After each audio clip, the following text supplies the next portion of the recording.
Welcome back everyone. আমাদের চ্যানেলে সবচাইতে পপুলার ভিডিওটি নিয়ে হাজির হয়ে গেলাম। আপকামিং স্মার্টফোন, আগামী মাসে কোন কোন দারুণ ডিভাইস আসতে যাচ্ছে, যারা এখনও ফোন কেনেননি আগামী মাসে তাদের জন্য কোন কোন ফোন অপেক্ষা করছে সেগুলি জানবো আজকের ভিডিওতে। আমাদের ভিডিওটা আমরা দুইটা পার্টে ভাগ করেছি, অফিসিয়াল এবং আনঅফিসিয়াল। বাংলাদেশ মার্কেটে অফিসিয়াল এবং আনঅফিসিয়াল বোথ ডিভাইস পাওয়া যায়, সো আমরা সেভাবেই ভাগ করেছি। তো চলুন শুরু করা যাক। পুরো ভিডিও নিয়ে স্যাম থাকবো আপনাদের সাথে। আপনারা দেখছেন SamZone। যারা নতুন রয়েছেন চ্যানেলটি সাবস্ক্রাইব করে আমাদের সাথেই থাকুন। ভিডিওটি শুরু করছি তার আগে আপনাদের জন্য একটি নোটিস রয়েছে, তা হলো গত কিছুদিন আগে, প্রায় 2 মাস আগে আমি সেন্ট মার্টিন ঘুরতে গিয়েছিলাম। একটা ভ্লগিং করার ট্রাই করেছিলাম, কিন্তু ওইখানে না গিয়ে আসলে ভিডিও করার মতো ওইভাবে সুযোগ হয়নি কাজের চাপে। তারপরেও একটা জগা খিচুড়ি তৈরি করেছি। ভিডিও ডেসক্রিপশনে ওই ভ্লগের লিঙ্কটি দেওয়া থাকলো, ওটা আমাদের আরেকটি channel, vlogging channel with Sam. অবশ্যই আশা করবো ভিডিওটি দেখবেন এবং এনজয় করবেন অবশ্যই, কারণ ওই ভিডিওটা নতুনত্ব অনেক কিছুই রয়েছে। আর যারা নতুন যাবেন অবশ্যই চ্যানেলটি সাবস্ক্রাইব করে রাখতে পারেন। ভিডিও ডেসক্রিপশনে ওই ভ্লগের লিঙ্কটি দেওয়া থাকলো। এই মাসটাতে আমরা কিন্তু প্রচুর পরিমাণে ফোন লঞ্চ হতে দেখেছি, বাংলাদেশ মার্কেট এবং বাইরের মার্কেট বা ইন্ডিয়ার মার্কেট যেখানেই বলুন না কেন। তো আগামী মাসে এত ফোন না আসলেও বেশ কিছু ইন্টারেস্টিং ডিভাইস আসছে। আমরা শুরু করছি আনঅফিসিয়াল দিয়ে। আনঅফিসিয়ালভাবে বাংলাদেশ মার্কেটে আগামী মাসে চলে আসতে পারে স্যামসাং গ্যালাক্সি M42 এবং A42।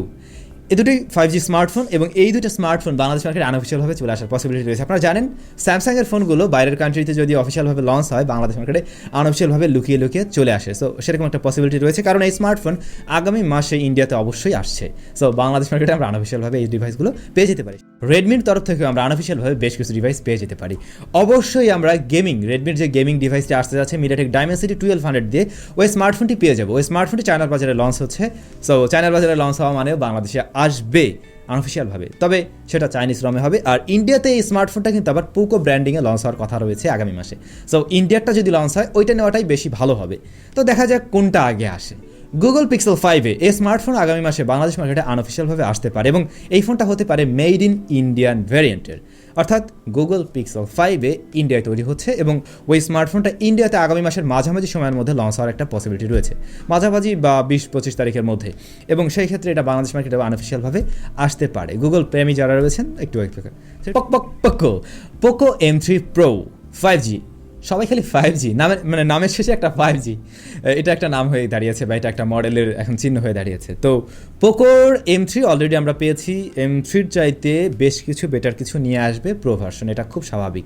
এবং এই স্মার্টফোন আমরা আগামী মাসেই পেতে যাচ্ছি। তবে এই মোবাইল ফোনের প্রসেসরে কী থাকছে, ডিসপ্লে কী হবে, সে ব্যাপারগুলো কিন্তু আমরা এখনও জানতে পারিনি। But Poco M3 Pro 5G স্মার্টফোনটা আগামী মাসে হয়তো আপনারা পেয়ে যাবেন। রেডমির তরফ থেকে আরও ফোন রয়েছে। রেডমি নোট 10 সিরিজ আমরা অলরেডি পেয়েছি, বাংলাদেশে অফিসিয়াল আনঅফিসিয়াল বোথ পাওয়া যায়।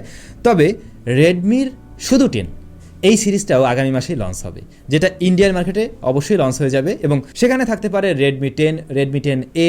তারপরে এই সিরিজে আরও আমরা বেশ কিছু দেখি, সেগুলো থাকার পসিবিলিটি রয়েছে, এবং যেগুলো হয়তো আমরা আগামী মাসেই পেয়ে যাব আনঅফিসিয়ালভাবে। রিয়েলমির বেশ কিছু ডিভাইস আমরা আনঅফিসিয়ালভাবে পেয়ে যাব। রিয়েলমি 8 5G ইন্ডিয়ার মার্কেটে লঞ্চ হতে যাচ্ছে। রিয়েলমি 8 5G অলরেডি লঞ্চ হয়েছে, যেটাতে মিডিয়াটেক ডাইমেনসিটি 700 রয়েছে। ও ফোনটাও চলে আসবে।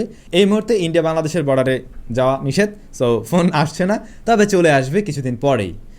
আর রিয়েলমির আরও কিছু ফোন আমরা হয়তো বা আনঅফিসিয়ালভাবে পেয়ে যাব। রিয়েলমি জিটি নিও, জিটিতে রয়েছে স্ন্যাপড্রাগন 888, নিওতে রয়েছে মিডিয়াটেক ডাইমেনসিটি 1200, যেটা দিয়ে কিনা রেডমির ওই গেমিং ডিভাইসটিও আসছে। সো বলা যায় রিয়েলমির তরফ থেকেও মোটামুটি গরম থাকবে 5G মার্কেট। ভিভো আইগোর কিন্তু খুবই দারুণ ডিভাইস ইন্ডিয়াতে অলরেডি লঞ্চ হয়েছে। ভিভো IQ7 এবং IQ7 লেজেন্ড, এই যে দুটো স্মার্টফোন আনঅফিসিয়ালভাবে বাংলাদেশ মার্কেটে চলে আসতে পারে। এবং আমি জানি না কেন আইকুর ফোনগুলো বাংলাদেশ মার্কেটে এখন খুব একটা আনা হয় না। অবশ্যই আনা উচিত। আমার তো মনে হয় এই যে রিয়েলমি তারপর রেডমির যে বেশ কিছু ডিভাইস রয়েছে, এদের চাইতে অনেক ভালো কিছু অফার করে। সো অবশ্যই এই ডিভাইসগুলোকে নিয়ে আসা উচিত। তো দেখা যাক, যদি ইন্ডিয়ার সাথে আমাদের সংযোগ আবার শুরু হয়, দেন হয়তো এই ডিভাইস ঢুকলেও ঢুকতে পারে। রেডমি K40 বা পোকো F3 এই স্মার্টফোন অলরেডি বাংলাদেশ মার্কেটে আছে, কিন্তু খুব বেশি পরিসরে নেই, যে কারণে দামটাও হাই। আবার রেডমি K40-র তুলনায় পোকো F3 দামটা তুলনামূলকভাবে এখন 5000 টাকার মতো বেশি রয়েছে। সো আগামী মাসে বলা যায় এই স্মার্টফোনের দামটা কমবে এবং অ্যাভেলেবেল হয়ে যাবে। ভিভো V21 এই স্মার্টফোন আগামী মাসে ইন্ডিয়ার বাজারে অবশ্যই লঞ্চ হচ্ছে, এবং ইন্ডিয়াতে লঞ্চ হয়ে গেলে হয়তো বাংলাদেশে কয়েক পিস পাওয়া যেতে পারে আনঅফিসিয়ালভাবে। যদিও ভিভোর আনঅফিসিয়াল ফোনগুলো খুব একটা আসে না, তারপরেও আপনি কিছু সংখ্যক পেয়ে যেতে পারেন ভিভো V21। মটোরোলার দুইটা দারুণ স্মার্টফোন কিন্তু নাড়াচাড়া করছে, Motorola Z60, Motorola Z40 Fusion। এই দুটো স্মার্টফোন হয় বাংলাদেশে অফিসিয়ালি লঞ্চ করা উচিত অথবা আনঅফিসিয়ালভাবে পাওয়া উচিত। দুটো স্মার্টফোন খুবই ভালো প্রাইসিং ইন্ডিয়াতে এসেছে এবং আমার মনে হয় আনঅফিসিয়ালভাবেও বাংলাদেশে যদি আসে এই স্মার্টফোনের একটা চাহিদা থাকবে। সেখানে হাই রিফ্রেশ রেট রয়েছে, 108 মেগাপিক্সেলের ক্যামেরা রয়েছে, প্রসেসর ভালো। সো অবশ্যই এই ফোন আসা উচিত। হয়তো বাংলাদেশ মার্কেটে অফিসিয়ালি না আসলেও আনঅফিসিয়ালভাবে আমরা পেতে পারি।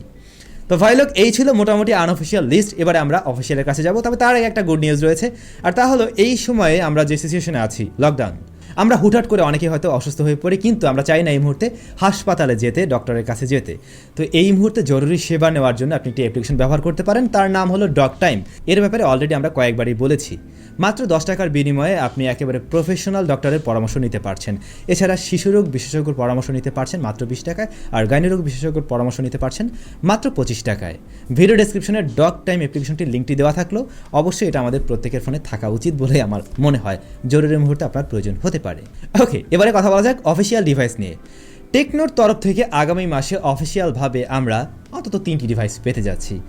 একটা এই মাসেই লঞ্চ হওয়ার কথা রয়েছে, আর তা হলো টেকনো স্পার্ক 7 প্রো। এই স্মার্টফোন আমাদের কাছেও রয়েছে, আমরা এর রিভিউ নিয়ে কাজ করছি। খুব শীঘ্রই এটা লঞ্চ হয়ে যাবে। যদি এই মাসের মধ্যে লঞ্চ না হয়, আগামী মাসের 2 তারিখের মধ্যে এটা লঞ্চ হয়ে যাওয়ার কথা রয়েছে। সেখানে আমরা মিডিয়াটেকের গেমিং প্রসেসর দেখছি, ডিজাইনের নতুনত্ব রয়েছে। এছাড়াও টেকনোর আরও 2টি স্মার্টফোন বাংলাদেশ মার্কেটে আগামী মাসে লঞ্চ হবে, তা হলো টেকনো কামন 17 সিরিজ থেকে। তবে এখানে কোন 2টা স্মার্টফোন আসছে সেটা আমরা এখনো শিওর নয়, তবে 2টি ডিভাইস আসবে সেখানে। টেকনোর খালাতো ভাই আইটেল, তাদের তরফ থেকে হয়তো আমরা আগামী মাসে কোনো ধরনের নতুন ডিভাইস আসতে দেখছি না, যতটুকু আমি এখন পর্যন্ত জানি। রিয়েলমির নতুন ফোন অলরেডি গতকালই লঞ্চ করা হয়েছে, যেগুলো আপনারা আগামী মাসেও পেয়ে যাবেন, রিয়েলমি 8 এবং রিয়েলমি C25। এছাড়াও আগামী মাসে রিয়েলমি 8 সিরিজেরই আরও একটি স্মার্টফোন অফিসিয়ালভাবে লঞ্চ হবে, তবে কোনটা সেটা আমরা এখনও শিওর নয়। কিন্তু রিয়েলমি 8 সিরিজেরই আর একটি স্মার্টফোন আগামী মাসে লঞ্চ হওয়ার কথা রয়েছে। শাওমি বা রেডমি বাংলাদেশ, তাদের তরফ থেকে হয়তো আমরা পেয়ে যেতে পারি রেডমি 10 সিরিজ, যেটা আমরা আনঅফিসিয়ালভাবে বলছিলাম। যদি অফিসিয়ালভাবে আসে তো আসবে, অফিসিয়াল কোনো তথ্য আমার জানা নেই, তবে এটা হতে পারে, নাও হতে পারে। ওয়ালটন ZX4, এই স্মার্টফোন নিয়ে প্রচুর পরিমাণে জল্পনা কল্পনা রয়েছে, হতে পারে এই স্মার্টফোন আগামী মাসে আসবে, তবে আমার কাছে এ ব্যাপারেও কোনো ধরনের অফিসিয়াল তথ্য নেই। এই স্মার্টফোন কিন্তু ভালো কিছু ব্যবহার করছে, সেখানে আমরা মিডিয়াটেক হেলিও Z90T এই প্রসেসর ব্যবহার হতে দেখেছি। রিয়ারে রয়েছে কোয়াড ক্যামেরা সেটআপ, 64 মেগাপিক্সেলের main shooter, full HD plus resolution IPS LCD panel. এই স্মার্টফোন হয়তো আগামী মাসে আসতে পারে। অফিসিয়াল পোকো, তারা কি করবে এ ব্যাপারে কিন্তু আমরা শিওর না। তারা চাইলে পোকো F3টা নিয়ে আসতে পারে অফিসিয়ালভাবে, বেশ ভালো চাহিদা তৈরি হতে পারে যদি ভালো প্রাইসিংয়ে আসে। আর পোকোর কিন্তু আরও বেশ ভালো ভালো ডিভাইস রয়েছে, দেখুন পোকো X3 প্রো, এই স্মার্টফোনটা চাইলে অফিসিয়ালি লঞ্চ হতে পারে। তারপরে পোকো M3 প্রো, এই ফোনটা লঞ্চ হওয়ার একটা পসিবিলিটি আছে বলে আমার মনে হয়। আমার মনে হয় না তারা একেবারে ওই হাই লেভেলের ফোনগুলো এখন লঞ্চ করবে। স্যামসাং গ্যালাক্সি M42 এবং স্যামসাং গ্যালাক্সি A52, এই স্মার্টফোনের ব্যাপারে আমরা আনঅফিসিয়ালেও কথা বলেছি। এই স্মার্টফোন অফিসিয়ালভাবেও বাংলাদেশে লঞ্চ হবে, তবে আগামী মাসে হবে কিনা সেটা শিওর নয়, হয়তো একটু ডিলে করতে পারে, যেহেতু স্যামসাংয়ের বেশ কয়েকটা ডিভাইস অলরেডি লঞ্চ হয়েছে বাংলাদেশ মার্কেটে এই মাসেই। ওপোর তরফ থেকে একটি স্মার্টফোন আগামী মাসে লঞ্চ হচ্ছে, ওপো F19 প্রো অলরেডি বাংলাদেশে লঞ্চ হয়েছে, F19টা লঞ্চ হবে। ওই স্মার্টফোনের স্ন্যাপড্রাগনের প্রসেসর থাকছে, যেটা 6 সিরিজেরই। আর এদের বড় ভাই রেনো সিরিজ, সেটা আগামী মাসে লঞ্চ হবে না, সেটা তার পরবর্তী মাসের শেষ দিকে গিয়ে লঞ্চ হতে পারে, তবে সেখানে 6 নাকি 6 প্রো আসবে সে ব্যাপারেও শিওর নয়। এরপরে থাকে মটোরোলা যদি দয়া দাক্ষিণ্য করে ওই 2টা স্মার্টফোন অফিসিয়ালি লঞ্চ করে তাহলে ভালো হয়, আর তা হলো মটোরোলা Z60 এবং Z40 Fusion। এই 2টা স্মার্টফোন অফিসিয়ালভাবে নিয়ে আসলে ভালো হবে, তবে তারা বাংলাদেশে বেশ জাঁকজমকপূর্ণভাবে আসে, কিন্তু এখন চুপ করে আছে, জানি না তারা কি করবে আগামী মাসে। এছাড়াও আমাদের দেশীয় ব্র্যান্ড সিম্ফনি অলরেডি নিয়ে এসেছে Z35, যার রিভিউ দেওয়ার মতো সুযোগ এখনও হয়নি, খুব শীঘ্রই দিয়ে দেবো। এই স্মার্টফোনটা আপনারা দেখতে পারেন, যেটা এই মাসেও পাওয়া যায়, আগামী মাসেও পাওয়া যাবে, তবে সিম্ফনির তরফ থেকে আগামী মাসে কোন ডিভাইস আসছে সে ব্যাপারটা আমরা এখনও জানি না। তো ভাই লোক, এই ছিল মোটামুটি আপকামিং স্মার্টফোনের লিস্ট। হ্যাঁ, এই মাসের তুলনায় আগামী মাসে একটু কম কিছু আসছে, তবে ভালো ভালো ডিভাইস রয়েছে অবশ্যই। সো যারা নতুন ডিভাইসের জন্য অপেক্ষা করছেন দেখতে পারেন এগুলোর থেকে। আর ভিডিও শেষ করার আগে অবশ্যই একটা কথা বলবো, এই মুহূর্তে দেশের অবস্থা খুবই খারাপ। আমাদের পার্শ্ববর্তী প্রতিবেশী দেশ ইন্ডিয়ার অবস্থা দেখতে পাচ্ছেন, তাদের অবস্থা কিন্তু খুবই খারাপ। সো আমাদেরকে সতর্ক থাকতে হবে, একেবারে পার্শ্ববর্তী দেশ আমাদের। সো ইন্ডিয়ার যে ভাইরাসের টাইপটা সেটা যদি বাংলাদেশে চলে আসে, আমরা কিন্তু আসলে এটা ট্যাকেল দেওয়ার মতো ক্ষমতায় থাকবো না, কারণ আমাদের অক্সিজেন ওদের তুলনায়ও কম আছে। সো আমি বলবো এই মুহূর্তে বাসায় থাকুন, একান্ত প্রয়োজন না হলে যাবেন না। এবারের ঈদটা আমরা একটু কম কেনাকাটার মধ্যে দিয়ে সারি, সেটা মনে হয় বেশি ভালো হবে।